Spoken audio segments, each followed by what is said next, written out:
بسم اللہ الرحمن الرحیم۔ رمضان کے مہینے میں بہت سارے مسلمان اپنے مال کا فریضہ یعنی زکوٰۃ بھی ادا کرتے ہیں۔ زکوٰۃ بھی ایک فرض عمل ہے اور اللہ پاک نے اس امت پر زکوٰۃ کو فرض فرمایا ہے چند شرائط کے ساتھ۔ اگر کوئی مسلمان زکوٰۃ اپنے اوپر فرض ہونے کے باوجود بھی اس کی ادائیگی میں کوتاہی کرتا ہے اور غفلت کرتا ہے تو اس پر بڑی سخت وعید قرآن کریم میں بھی ہے اور احادیث میں بھی وارد ہوئی ہے۔ حدیث پاک میں آتا ہے، جناب نبی کریم صلی اللہ علیہ وسلم نے فرمایا کہ جسے اللہ نے مال دیا اور پھر وہ اس کا حق یعنی زکوٰۃ ادا نہیں کرتا تو اس کے مال کو اللہ پاک قیامت کے دن ایک سانپ کی شکل دے دیں گے، اور وہ سانپ ایسا زہریلا ہوگا کہ وہ اس کے بال جھڑ چکے ہوں گے، گنجا سانپ ہوگا، اور وہ سانپ اس شخص کو اس کے جبڑوں سے پکڑ لے گا قیامت کے دن، اور وہ پھر اس سے کہے گا انا مالک و انا کنزک، میں تیرا وہ مال ہوں اور میں تیرا وہ خزانہ ہوں، یعنی جس کا حق تو نے ادا نہیں کیا۔ تو بڑا سخت معاملہ ہے، اللہ ہم سب کی حفاظت فرمائے۔ تو اس فریضے کی طرف ذمہ داری بہت ضروری ہے۔ دوسری بات یہ ہے کہ اس زکوٰۃ کے عمل میں اللہ پاک نے دو بڑے فوائد اور برکات رکھے۔ ایک فائدہ اور برکت تو یہ ہے کہ زکوٰۃ کی وجہ سے انسان کا پورا مال پاک ہو جاتا ہے۔ اس لفظ زکوٰۃ کے معنی ہی پاکیزگی کے ہیں، اور پاکیزگی اس طور پر ہے کہ جب بندہ اس کا حق دے دیتا ہے تو اس کا باقی مال جو ہے وہ پاک ہو جاتا ہے۔ دوسرا بڑا فائدہ اور برکت یہ ہے کہ اس کی وجہ سے اللہ پاک اس مال کے اندر برکت ڈال دیتے ہیں۔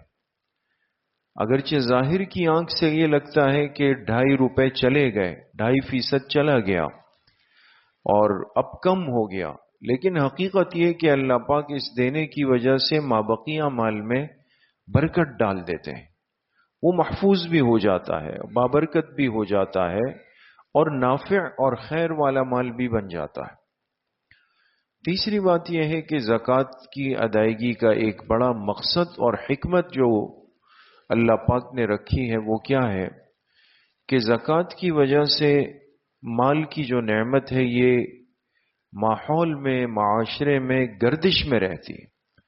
دیکھیں نا، اگر مال محدود ہو جائے، ایک جگہ رک جائے، تو اس کا نقصان وہ ہے جو آج ہم اپنی آنکھوں سے دیکھ رہے ہیں۔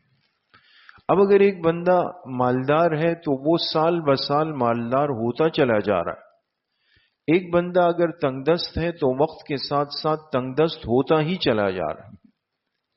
اس کی وجہ کیا ہے کہ مال کی، جس کو ایک سرکولیشن کہتے ہیں نا، رولنگ، وہ جب رک جاتی ہے تو علماء نے لکھا اس کی مثال ایسی ہے جیسے اللہ نے انسان کے رگوں میں خون رکھا ہے۔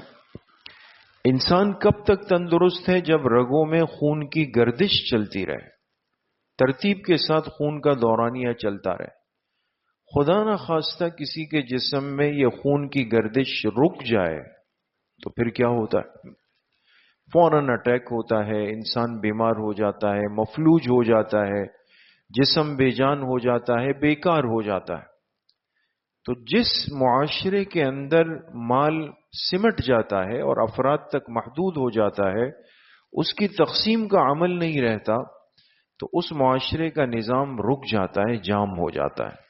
پھر اس معاشرے کے اندر چوری بھی ہے، ڈکیتی بھی ہے، رشوت بھی ہے، ظلم بھی ہے، دوسرے کا حق مارنا بھی، ساری خرابیاں وہاں پہ پیدا ہو جائیں۔ تو بہرحال بہت بڑا اور بہت اہم فریضہ ہے، اور چونکہ اس مہینے میں بہت سارے احباب اپنے مال کا حساب کرتے ہیں تو اس کی طرف بھی توجہ کرنا بہت ضروری ہے۔ اللہ پاک صحیح عمل کی توفیق نصیب فرمائے۔ الحمدللہ رب العالمین۔